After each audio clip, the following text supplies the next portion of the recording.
చెట్టు ఉంది దాంట్లో లోపలికి పోతే గజ సౌండ్, బయటకు పోతే సన్న సౌండ్ వస్తుంది. అవును నమ్మనమ్మా అమ్ముంది అని. రాత్రి 10:30 అయితే మళ్ళీ నాకు సౌండ్ రాలేదంట. పక్కలో పనుకొని తిరిగా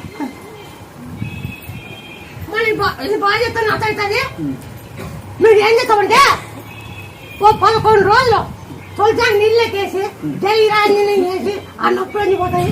మామూలు మళ్ళీ ఎక్కడెక్కలా మళ్ళీ మానేస్తానంటే నువ్వు చేపిస్తే నేను ఇంట్లో పెడతానులే. ఇప్పుడు మా చేత ఇయ్యప్ప ఏంటంటే మా అమ్మ చేత అవుతానులే.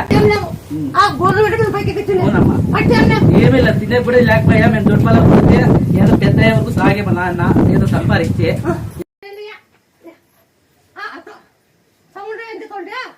తొలిజాకు కాలు బిడెక్కినాయి. తొలిజాకు తమపాకు నూనె దంచు దంచి జై రంజండి ఇట్లా. సరే.